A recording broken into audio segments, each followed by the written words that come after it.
The convoy rolled through the Texas dust like a slow, uneasy storm. Sunlight shimmered against the metal frames of the army trucks, turning the air into a haze of gold and heat.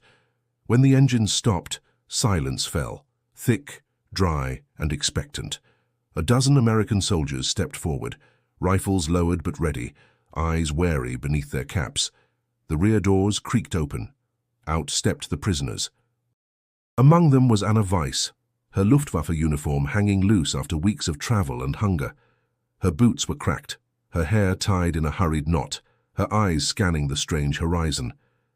Behind her, a group of women followed, young, pale, tired, clutching small bundles of belongings, as if they contained the last remnants of their lives before captivity. Texas heat pressed against their faces. The camp sprawled before them, rows of wooden barracks, fences glinting with barbed wire, and the faint scent of bread drifting from a distant kitchen. The contrast was surreal, a land untouched by bombs, vast and indifferent, hosting the defeated. "Line up!" shouted a guard. His voice was sharp but not cruel. The women obeyed, forming a hesitant line beside the trucks. Dust rose around their ankles. From the command office, Captain James Miller emerged, tall, composed, with the precise calm of a man who had seen too much war to still believe in victory or defeat. He studied the newcomers. "These are the female auxiliaries?" he asked. "Yes, sir," replied Sergeant Lewis. "Radio operators, clerks, one nurse. Came in from New York this morning."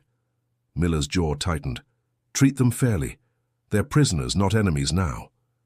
The words hung in the air, almost disbelieved by both sides. Anna caught fragments of English she could barely understand. Her heart thudded with uncertainty. When a soldier motioned her forward, she handed over her papers. The man frowned, then nodded toward a table where an American woman waited. Sergeant Ruth Avery, her WAC uniform crisp, her expression somewhere between curiosity and empathy. Ruth looked at Anna's trembling hands and spoke slowly, gently. "You'll be safe here, do you understand?" Anna hesitated, then whispered, "Ja. Safe." The word felt foreign, fragile. As each woman was registered, their names were written into a ledger, one more list in a world drowning in them. They were assigned to a fenced compound separated from the male soldiers. Inside, the barracks were bare but clean. Wooden bunks lined the walls, sunlight falling through narrow windows. Anna sat on the edge of her bunk, her mind drifting back to Berlin. The sirens, the blackouts, the smell of smoke that clung to everything.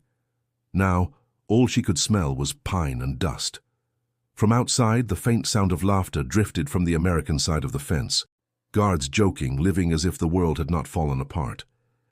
For the first time since her capture, Anna realized how far she had traveled, not just in distance, but in meaning. Her stomach growled. She hadn't eaten properly in days. A tin tray appeared through the doorway. Bread, stew, water. She ate silently, listening to the wind whistle through the camp. Later that evening, as the sun dipped low and shadows stretched across the yard, Ruth passed by the women's quarters, her steps soft on the gravel. She stopped by the open doorway and looked inside. Anna met her gaze, unsure whether to nod or look away. Ruth smiled faintly. "It's different here," she said.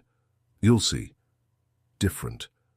The word lingered like a promise or a warning. Before we continue deeper into this remarkable true story of compassion amid war, make sure to subscribe to the channel so you never miss stories that remind us of hope, even in the darkest times. Morning broke with a pale light that softened the barbed wire and turned the camp's dust into a golden mist.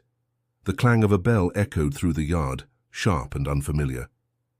Anna woke on her narrow bunk, the coarse blanket rough against her skin. Around her the other women stirred, their murmurs in German low and weary. They had survived the journey, but survival had taken on a different meaning now. Obedience, silence, endurance. Outside, the guards called roll. Each woman stepped forward as her name was read from a clipboard.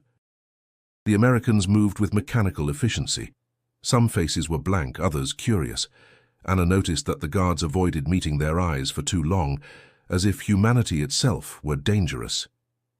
Captain Miller stood near the fence, watching the line. His uniform was perfectly pressed, his manner distant but not cruel. He spoke with quiet authority. "This camp is under the Geneva Convention," he said. "You will be treated with fairness as long as you respect the rules. No fighting, no disobedience, no fraternization with soldiers. You will be assigned to work details as needed." Anna caught only fragments of his English, but the tone was unmistakable, firm, measured, final. Later, inside the administrative tent, Sergeant Ruth Avery explained the rules again, this time slowly, with gestures to bridge the language gap. "You work, you eat, you rest, no trouble, no punishment," she said. Her voice carried an odd warmth, like someone trying to make order feel less like a prison. Anna nodded. "Work?" "Yes," she replied. Ruth offered a faint smile. "Good. You'll adapt." The day unfolded in measured rhythm. The women were divided into small groups, some sent to mend uniforms, others to tend the vegetable gardens or assist in the kitchens. Anna was assigned to light cleaning near the administrative building. The air smelled of soap and earth, and for the first time in weeks her hands were busy with something other than fear. Still, humiliation lingered in every gesture. Their uniforms had been replaced with coarse khaki dresses, the same as any prisoners. Their names were stitched on cloth patches, numbers written beneath them. Each meal was served in silence, each movement watched. The camp rules were posted on wooden boards in both English and German: obey, respect, work. When evening came, Anna sat outside the barracks watching the horizon blush into orange. She could hear faint music drifting from the American side of the camp, some upbeat swing tune from a radio. The laughter carried easily in the dry air. For a moment, it felt unreal, almost cruel to hear joy so close. Ruth approached quietly, carrying a small notebook. "You can write home," she said. "Letters are read and censored, but they go through." Anna blinked, surprised. "Letters? Truly?" Ruth nodded. "One page at a time. Choose your words carefully." Anna accepted the notebook with both hands, her throat tight. "Thank you," she whispered. Ruth hesitated before leaving. "You were a radio operator, weren't you?" "Yes," Anna said softly. "Signals. Code." Ruth smiled faintly. "Then you understand language. You'll manage."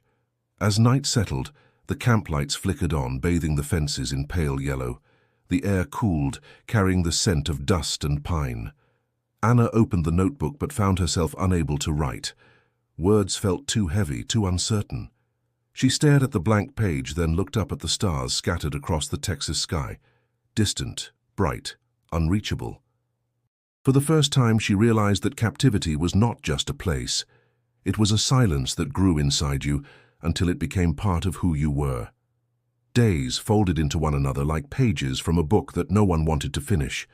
The rhythm of camp life became mechanical. Wake, work, eat, wait. The sun rose early over the Texas plains, and by noon the air shimmered with heat. Anna worked in the garden most mornings, her hands buried in the coarse red soil. It was honest work, though foreign to her.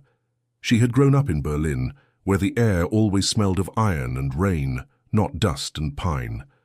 Around her, other women tended to rows of cabbage and beans. They spoke little. Their conversations had grown quieter with each passing day, their laughter reserved only for memories whispered before sleep.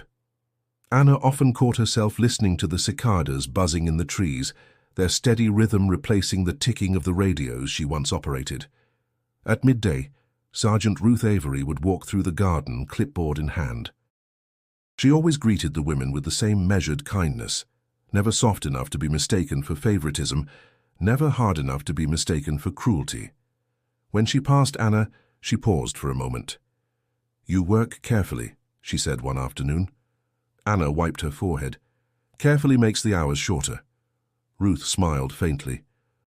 "That's one way to think about it." In the afternoons, the women helped in the sewing quarters, repairing torn American uniforms. The fabric smelled of sweat and tobacco, and the rhythmic motion of the needle reminded Anna of home.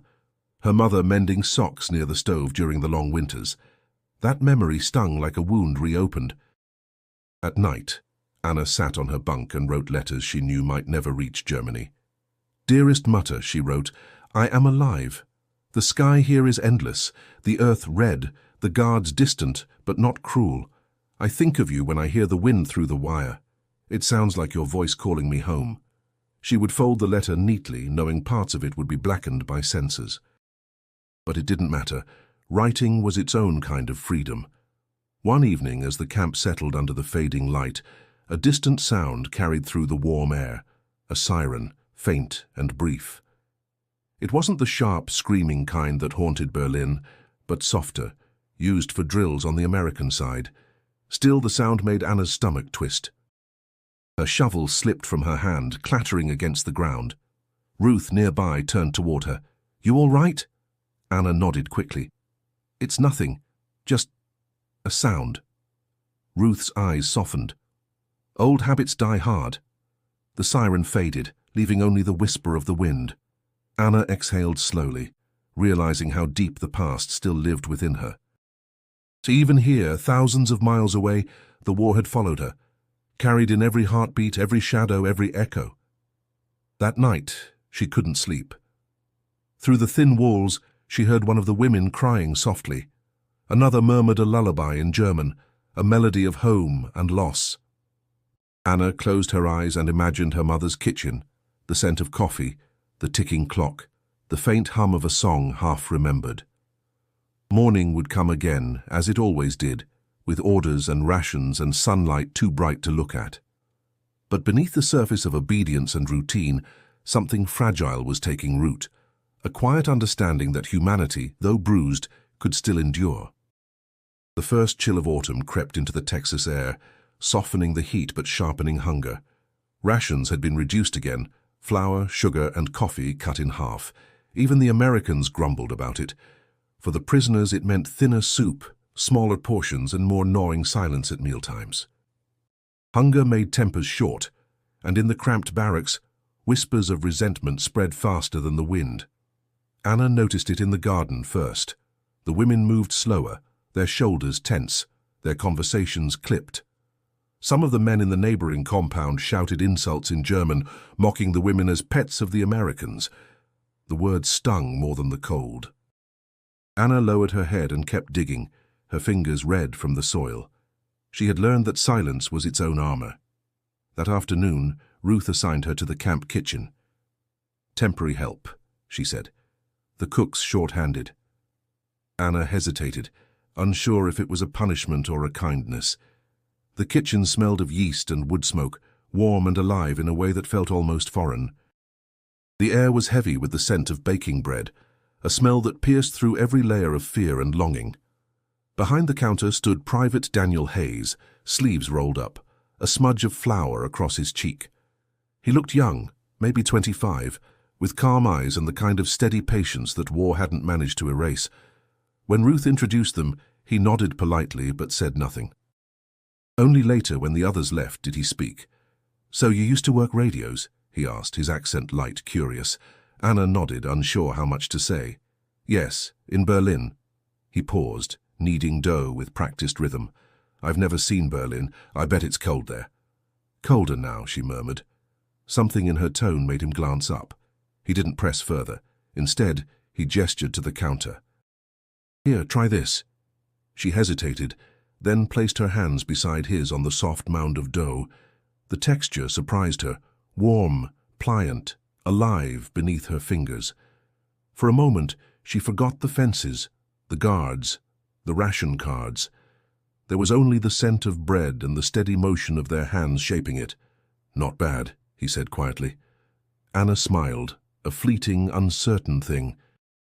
"I learned from my mother, long ago." He nodded, eyes on the dough. "Bread's the one thing that still feels right. Doesn't care who's making it." Later, as she carried trays to the storage shelves, she caught sight of Captain Miller passing by the kitchen window. His expression was hard to read, tired, thoughtful, perhaps suspicious. Anna quickly looked away. That evening, the bread was served in smaller portions than usual. The men complained loudly, accusing the women's compound of receiving extra rations. Ruth tried to calm them, but the bitterness hung heavy in the air. Anna felt it pressing against her chest, that old sense of being both guilty and powerless. When night came, she sat on her bunk, hands still smelling faintly of flour. The scent comforted her, but it also frightened her, because for the first time she had felt something close to peace, and peace was dangerous in a place built on resentment.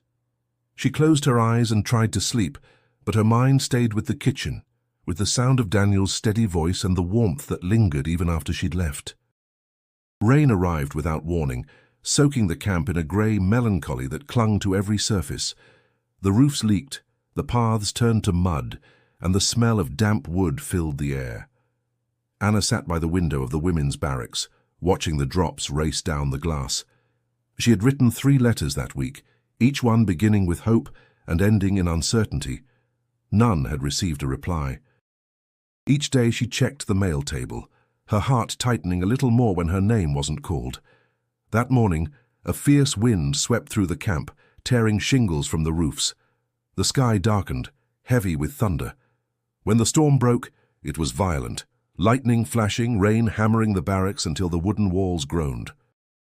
One of the smaller buildings collapsed near the fence, sending a shout through the compound.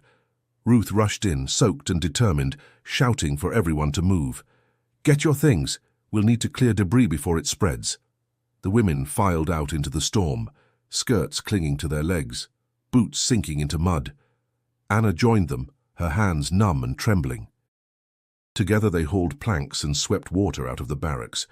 For a few hours, rank and nationality dissolved. Everyone was simply human against the storm. Even the guards helped, silent and focused. When the rain finally eased, Anna stood beside the wreckage of a small shed that had once stored tools. Among the scattered debris, something caught her eye. A book, its cover torn and pages swollen from the water. She bent down and lifted it carefully. The title was in German, Rezepte aus dem Herzen, Recipes from the Heart. She brushed away the mud, a strange warmth rising in her chest. Ruth approached, noticing the book. "What is it?" she asked. "A cookbook," Anna replied softly. "Old, I think." "German." Ruth raised an eyebrow. "A cookbook survived all this?" Anna smiled faintly. Maybe it wanted to be found. She carried it back to her bunk later, wrapping it in her blanket. The pages were fragile, the ink faded, but she turned each one with reverence.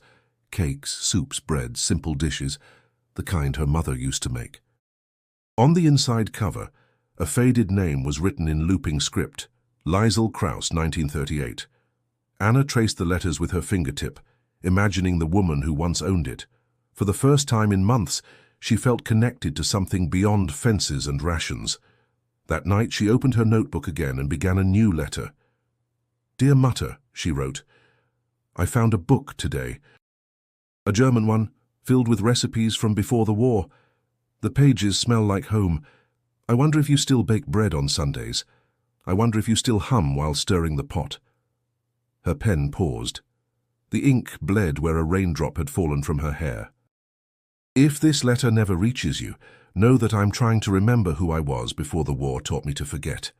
She folded the paper, but instead of handing it in for inspection, she slipped it between the pages of the cookbook. It felt safer there, protected by someone else's memories. When Ruth checked the barracks before lights out, she found Anna still awake, the book on her lap. "Can't sleep?" she asked. Anna shook her head. "Not tonight." Ruth smiled gently. "Tomorrow will be better." But as the wind rattled the windows again, Anna wasn't sure she believed that. Still, she held the cookbook close, as if warmth could be borrowed from its pages. The storm had passed, leaving the camp quiet but scarred. Mud clung to every path, and the smell of wet earth hung in the morning air. The women worked in silence, drying blankets and stacking broken wood into piles. Anna carried the cookbook wrapped in a cloth, careful not to let it fall apart. Something about it felt sacred, a fragile reminder that the world had once known gentleness. Ruth noticed her one afternoon, sitting near the fence during a brief rest, turning the damaged pages with tender hands. "You've read that book every day this week," she said. Anna looked up, smiling faintly. "It helps me remember normal things, like sugar, butter, apples, words that used to mean comfort. Ruth sat beside her, lowering her voice. You used to cook. Not well, Anna admitted. But I loved birthdays. My mother baked a small cake each year even when sugar was rationed. She said a birthday without sweetness was bad luck. Ruth studied her face. When's your birthday? Anna hesitated, almost embarrassed. Next week, but it's just another day here.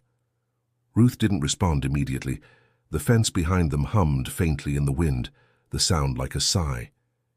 She finally said, Maybe not. Sometimes remembering who you were is more important than forgetting where you are. That night, while writing the daily reports, Ruth couldn't shake the thought. Rules forbade personal favors or celebrations of any kind, yet she kept picturing Anna's expression, half longing, half resignation. The war had already taken everything from these women.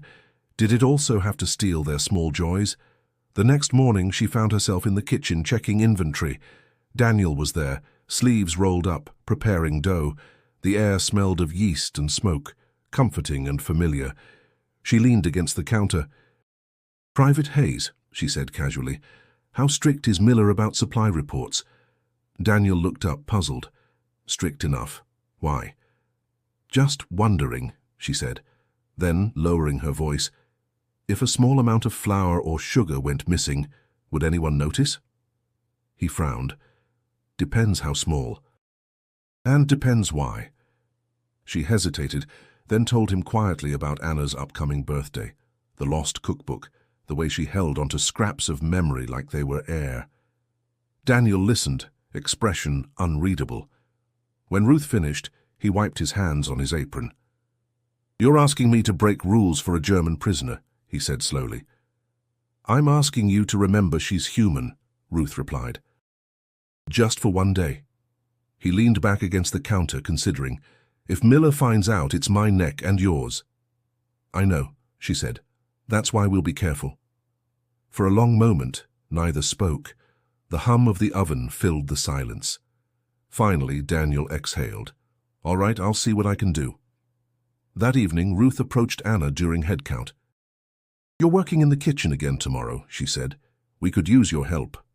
Anna nodded, unaware of the hidden intention. Of course.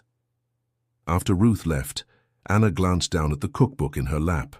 She traced the outline of a faded recipe, a simple cake made with little more than flour, sugar, and will. The ingredients were ordinary, but the memory they carried was not. For the first time since her capture, she felt something stir inside her that wasn't fear or sorrow. It was small, fragile but alive. Hope, disguised as a recipe. The sun rose behind a thin layer of fog, turning the camp's fences into ghostly lines of silver. Anna woke early, her heart light for the first time in months. She had no clear reason, only the quiet rhythm of expectation pulsing beneath her thoughts. As she dressed, a murmur passed through the barracks. The other women had noticed her recent mood, and not all of them approved. You've been smiling too much lately, whispered Greta, a sharp-eyed former secretary from Munich. What do you know that we don't? Anna looked up from tying her boots. Nothing, she said evenly. Greta snorted. You think the guards are your friends now, yeah? You spend too much time in their kitchen. Anna turned away, keeping her voice calm. I work where they tell me to work. But whispers spread quickly in confinement. By midday, tension hung heavy among the women, suspicion feeding on hunger and boredom. To them, friendliness toward the Americans smelled like betrayal. Anna felt their eyes on her while she scrubbed dishes, every movement weighed down by unspoken judgment. In the kitchen, Ruth kept her expression neutral, pretending not to notice. She caught Daniel's glance across the counter. They're starting to talk, he said quietly. They'll get over it, she replied, though her tone betrayed uncertainty. Just keep things quiet, Daniel nodded, his hands working the dough. Captain Miller scheduled an inspection for tomorrow. We can't afford mistakes. The words sank into her like stones. Tomorrow? He lowered his voice. He's checking every building, every supply log. If he sees missing ingredients, we're done. Ruth's pulse quickened. The plan had already moved too far to turn back. She forced herself to sound steady. Then we'll be careful tonight. Outside, Anna lingered near the fence after work. The late afternoon light painted the sky in shades of copper. On the other side of the wire, she could see the male prisoners moving in formation, their shouts echoing across the yard. One of them looked up at her and smirked. "Enjoying your American friends?" he called in German. She didn't answer. The words slid under her skin like splinters. She turned away, trying to focus on the soft breeze that carried the faint scent of baking bread. That smell, the promise of warmth and memory, was what kept her standing. As dusk approached, Ruth met her by the storage shed. "We'll start after lights out," she whispered. "Keep your head down tomorrow. If anyone asks, you were never in the kitchen." Anna frowned. "Is it dangerous?" Ruth hesitated. Everything is dangerous in a war, even kindness. Later that night, the women lay in silence. The only sound was the distant rhythm of boots on gravel as the guards changed shifts. Anna stared at the ceiling, replaying every warning, every doubt. Her stomach twisted, not from fear of discovery, but from guilt. She hadn't meant to draw suspicion on Ruth or Daniel. From somewhere near the fence came a faint metallic clatter, followed by hushed voices. The guards shouted something, flashlights slicing through the dark. Anna sat up, heart racing, convinced that everything was about to unravel. But after a moment, the noise faded, replaced by the steady hum of crickets. She lay back down, clutching the cookbook beneath her blanket. The paper crackled softly, a fragile promise waiting for dawn. The morning light came pale and thin, stretching across the camp like a hesitant promise. Anna moved through her routine mechanically, roll call, work assignment, breakfast, her thoughts drifting between fear and anticipation. The unease in the barracks hadn't faded. Greta and a few others still muttered under their breath when Anna passed, their stares sharp as needles. But she kept her silence, repeating to herself that tomorrow would be different, even if she didn't yet know how. At the kitchen, Ruth greeted her with a subtle nod. Daniel was already there, sleeves rolled up, dusted with flour. His calm demeanor barely masked the tension in his eyes. "Captain Miller's doing rounds this afternoon," he said quietly. "If he checks supplies, we're finished." Ruth kept her voice low. "He won't. He's inspecting the outer storage first. We'll work fast and keep everything in plain sight." Anna glanced between them, her pulse quickening. "You shouldn't take this risk," she whispered. Daniel gave a small, tired smile. "Some rules deserve bending. Besides, I've done worse things for less reason." Ruth shot him a warning look, but he only shrugged and returned to kneading dough. Anna watched his hands move, steady, confident, certain in a way she hadn't felt for years. By midday, the camp was restless. The heat pressed down, heavy and unrelenting. Captain Miller walked the perimeter with 2 officers, his expression carved from stone. The sound of his boots on gravel carried like a warning through every corridor. Ruth worked faster, her clipboard tucked beneath her arm, pretending to be buried in routine. Inside the kitchen, Daniel lowered his voice to a whisper. "We'll start mixing what we can tonight. You'll need to distract anyone who asks why you're here after hours." Anna nodded, her throat dry. "And if we're caught?" He looked up at her, eyes steady. "Then we tell the truth, that it's for a birthday. If that's a crime, let them call it one." The words startled her with their simplicity. She didn't answer, afraid her voice might betray the emotion pressing against her chest. When the inspection finally ended, the camp exhaled as if it had been holding its breath. The guards relaxed. The prisoners returned to their chores. Miller gave a curt nod of approval to Ruth as he passed, then disappeared toward the command office. Only when he was gone did Ruth let her shoulders drop. "We're clear," she murmured. "For now." That evening the sky burned with the colors of sunset, amber, crimson, fading into violet. Anna sat outside the barracks, watching the light slip behind the trees. Her birthday was tomorrow, though it felt like a secret the world had forgotten. She thought of home, of her mother's small kitchen, filled with the scent of sugar and lemon, of laughter that had once seemed eternal. Ruth joined her quietly, sitting on the wooden step. "You ever think about what you'll do after this?" she asked. Anna hesitated. "Sometimes. But then I remember, I don't even know if there's a home left. Ruth looked down, her expression unreadable. Then maybe tomorrow, just for one day, you can pretend there is. Anna met her eyes, searching for something to say, but the words never came. The night deepened, wrapping the camp in stillness. Somewhere in the distance, Daniel's faint whistle drifted from the kitchen, a signal, a promise, or maybe just hope disguised as sound. Night blanketed the camp in quiet tension. Every sound, every step, every breath felt amplified beneath the weight of secrecy.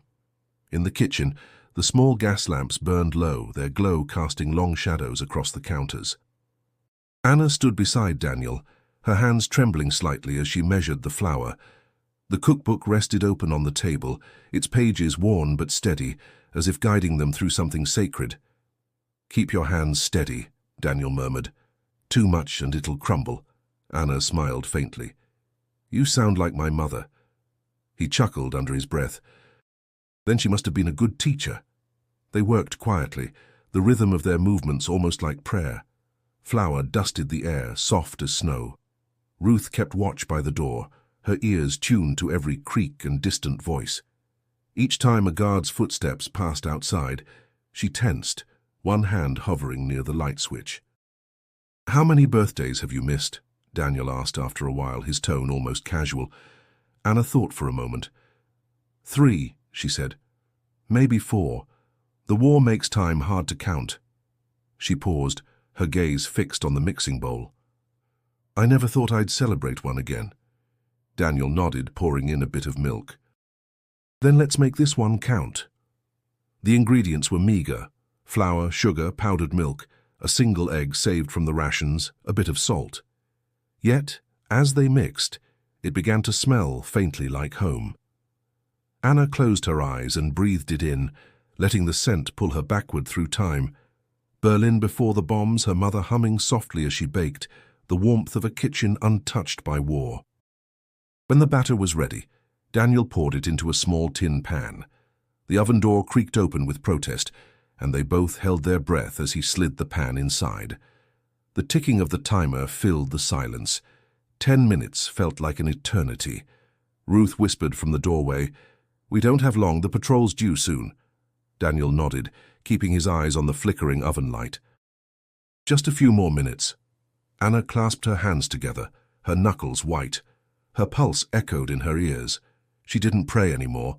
She had forgotten how, but she found herself silently begging the world for just this one thing to go right. Finally, Daniel opened the oven. A wave of warm air filled the room, rich with sweetness and something deeper, memory, maybe even grace. The cake was small, uneven, imperfect, but to Anna it was beautiful. She stepped closer, her eyes glistening. "It's real," she whispered. Daniel smiled. "As real as it gets." Ruth approached, her voice barely audible. "We should hide it. If anyone finds out," Anna shook her head. "No, not tonight. Let me see it." She reached out, her fingers brushing the warm surface.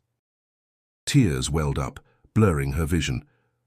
"I'd forgotten how this feels." For a long moment, none of them spoke. The silence was filled only by the steady hum of the oven cooling down and the faint chirping of crickets outside the window. Then Ruth said softly, "Happy birthday, Anna." Anna tried to reply, but her voice broke.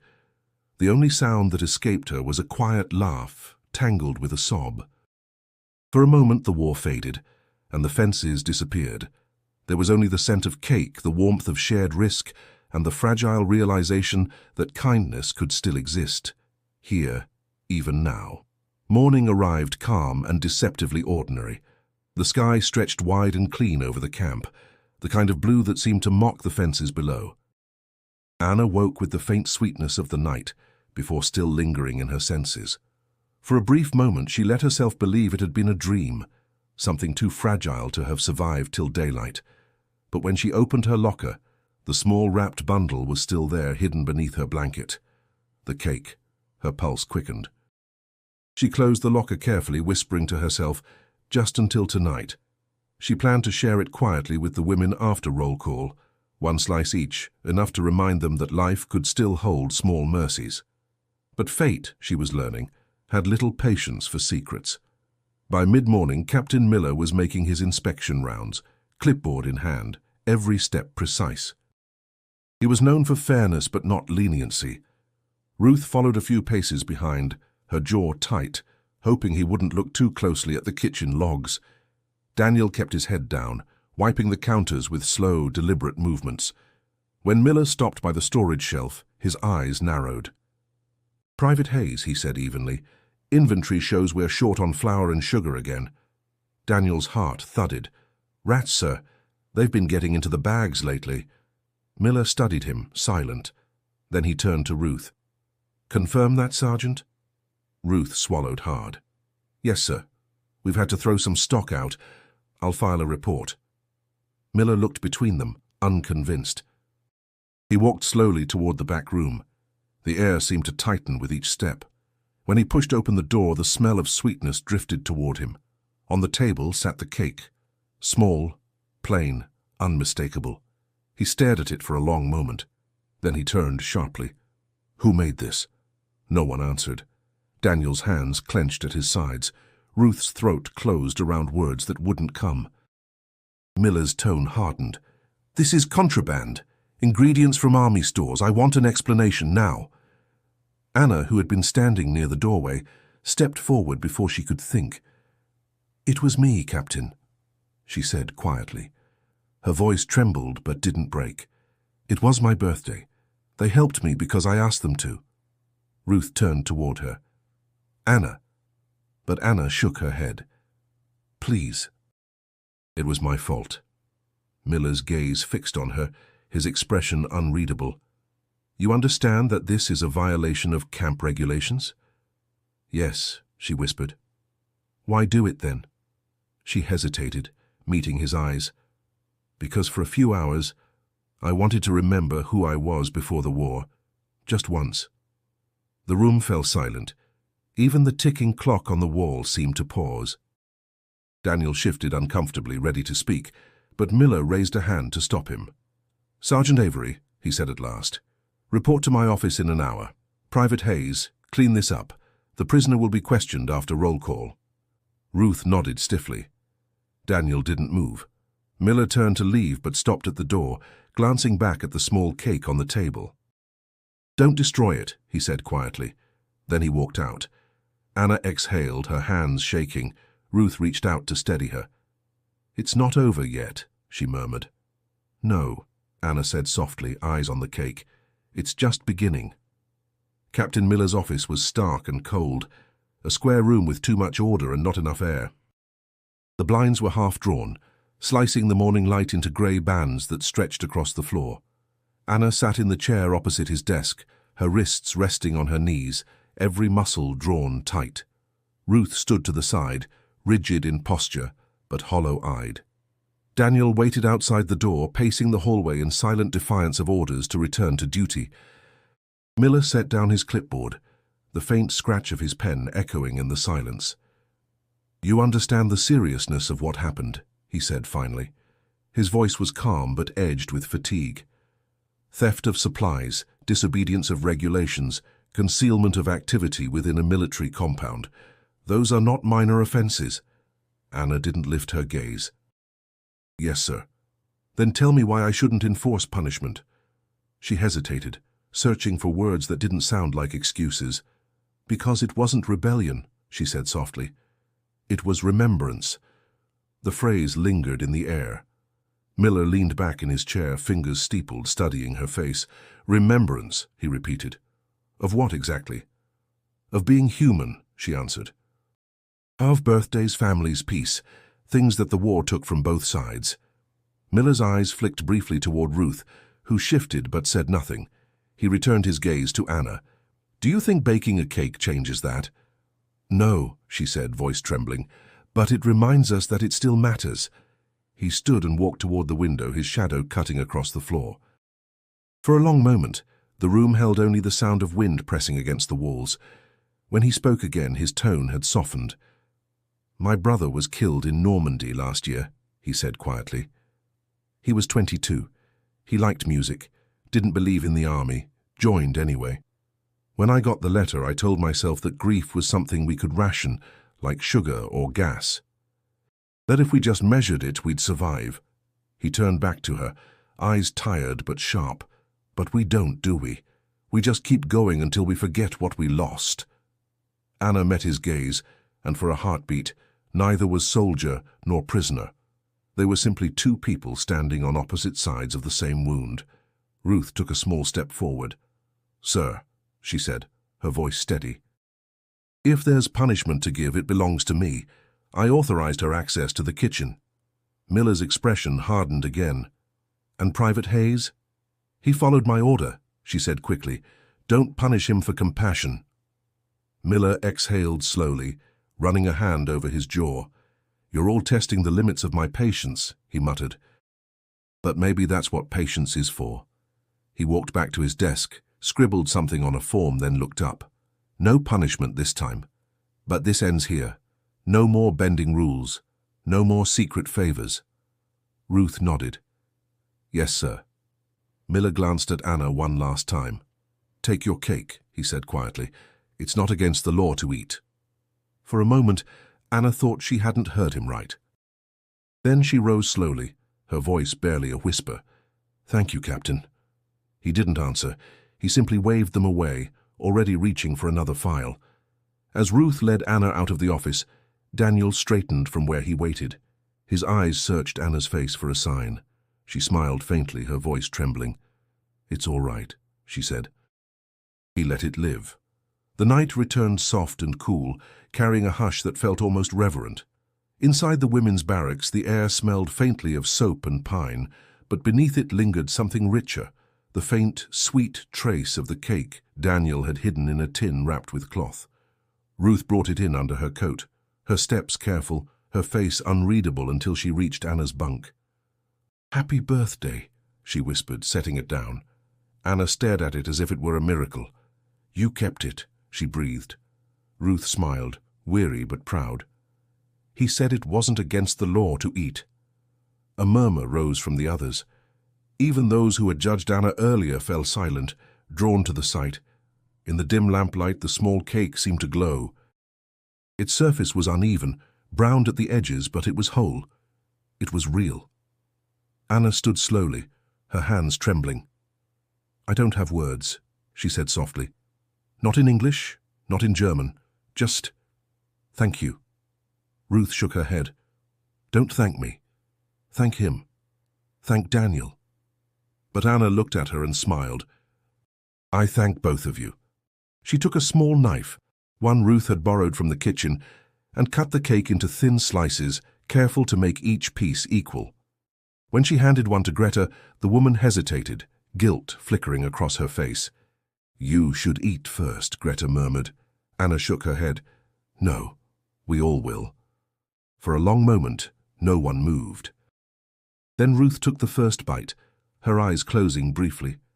"Still warm," she whispered. "I'd almost forgotten that taste." One by one, the women followed, the sound of quiet chewing filling the barracks. Some smiled through tears, others just stared at their piece, unable to eat right away, afraid it would end too soon. The sweetness was simple, faint, but it carried something deeper, the memory of kitchens far away, of mothers and laughter, and a time when sugar wasn't rationed by war. Anna took her piece last. The first bite melted on her tongue, soft and delicate. For a heartbeat, she was no longer behind wire. She was a child again, standing beside her mother, blowing out candles that flickered with hope. Across the room, Ruth leaned against the wall, watching them. Her eyes glistened as she saw the change spreading through the women, a lightness, quiet but real. It wasn't joy exactly, but something close, a reminder that life still breathed even here. Anna set her plate down, her voice gentle. "Do you hear that?" she asked. The others paused, listening. From somewhere in the camp, faint music floated through the night, a soldier's harmonica, playing a tune slow and mournful, drifting over the fences like a whisper from another world. Ruth smiled faintly. "Seems the whole camp's celebrating with you." Anna laughed softly, tears streaking her cheeks. "Maybe they are. The women began to hum along, hesitant at first, then stronger, their voices blending with the distant melody. Even Greta joined in, her rough tones softening. The sound filled the room, not loud, not perfect, but enough to drown out the silence that had ruled for too long. When the song faded, Anna looked down at the last crumb on her plate and whispered, "For my mother." She closed her eyes, letting gratitude fill the space where grief once lived. No speeches were made, no candles lit. But in that moment, surrounded by strangers who had become something more, Anna felt freer than she had in years. Morning light spilled gently through the barracks windows, softening the harsh outlines of wire and wood. The air was still heavy with the faint sweetness from the night before, but now it mingled with something calmer, a quiet, almost sacred peace. The women rose slowly, their faces different, softened by what they had shared. Even Greta offered Anna a nod of silent respect as she passed. Anna sat on her bunk with the worn cookbook open beside her, the pages dry now but wrinkled from use. Between them, her old letters were folded neatly, words blurred by time and damp. For weeks, she had written from despair, from longing. Today, for the first time, she wanted to write from gratitude. Ruth entered with a stack of blank paper. "Mail courier's heading out tomorrow," she said. "If you want to write again, now's your chance." Anna looked up, her lips curving into a soft smile. "Yes, I think I do." Ruth handed her a sheet and a pencil. "Remember, they read everything. Keep it simple." "I will," Anna said, "but maybe simplicity is all I have left to give." The barracks grew quiet except for the scratch of pencil against paper. Anna stared at the blank page for a long time before beginning. "Dearest Mutter," she wrote, "I am safe. I work, I eat, I sleep. There is sky here, so wide it makes you forget walls exist. Yesterday was my birthday. I thought it would be just another day, but something happened. I remembered that kindness can live anywhere." Her pencil paused. She thought of Daniel's steady hands, Ruth's watchful eyes, the courage it had taken for both of them to care. Then she continued, "There are people here who do not hate me, even though they have every reason to. I wish you could meet them. They remind me of the world before the noise, before everything broke." She didn't sign her full name this time, just Anna. It felt enough. When she finished, Ruth sat beside her, glancing at the letter. "You sound lighter," she said quietly. "I think I am," Anna replied. "Last night felt like breathing after being underwater." Ruth nodded, her gaze drifting toward the window. War ends differently for everyone. For some it ends with silence, for others maybe with a song. Anna smiled faintly. "For me it ended with cake." They both laughed softly. The sound was brief, fragile, but it warmed the cold morning. Later that day, Daniel appeared at the edge of the women's compound, his hat low over his eyes. Ruth met him by the gate, slipping a folded envelope into his hand. "Make sure this gets through," she said. He nodded. "I'll see that it does." He hesitated, glancing past her toward the barracks. "She's doing better?" Ruth followed his gaze. "Better than I've seen her since she arrived." Daniel smiled faintly. "Good. Then it was worth it." He reached into his pocket and handed Ruth a small scrap of paper. "Give her this if you think it's allowed."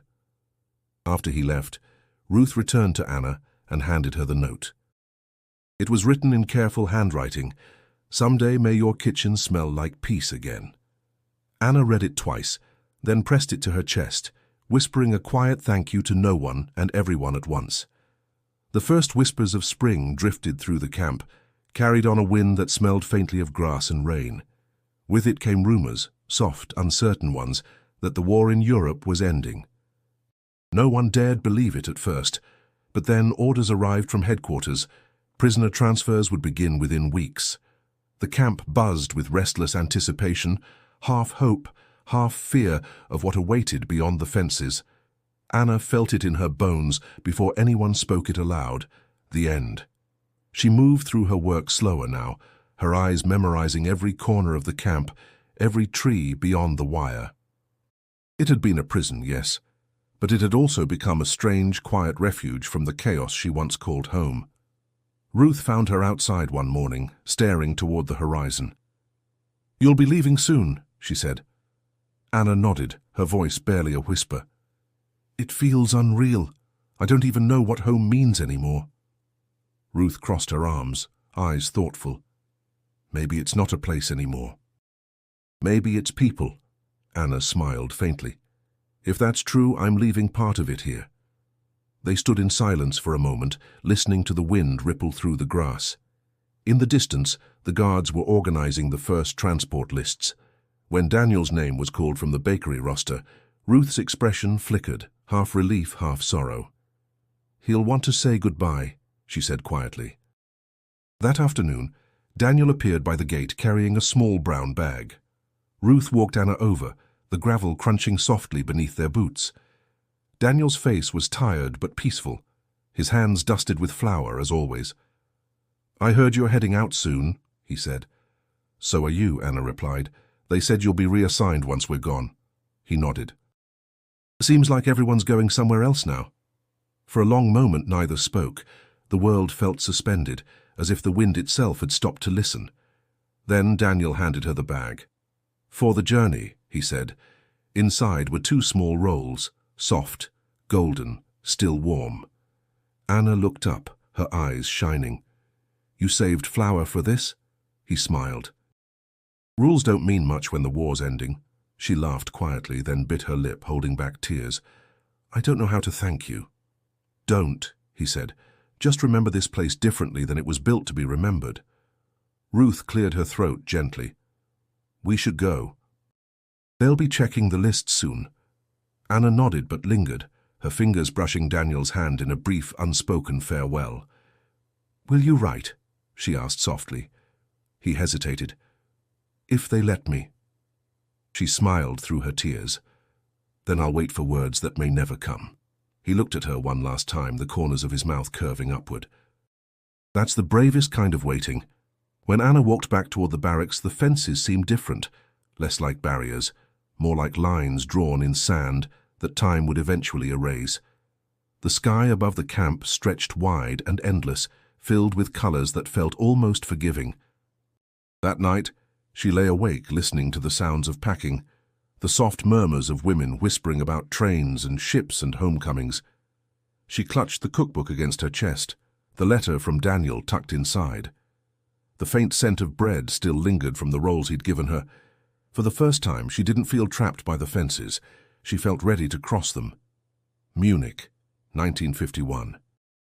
The air smelled of rain and rebuilding. The war had ended years ago, yet its ghosts still lingered in cracked walls, in quiet pauses, in the way people looked at the sky before speaking.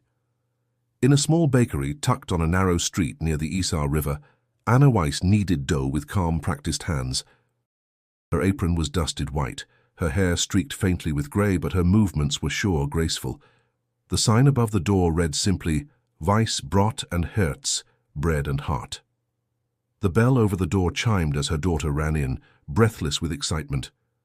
"Mama, can we make a cake today? It's my birthday." Anna smiled, her heart catching at the words. "Of course, Lotta," she said softly. "A birthday should always have a little sweetness." She reached for the old cookbook resting on the shelf, its corners frayed, pages patched with tape.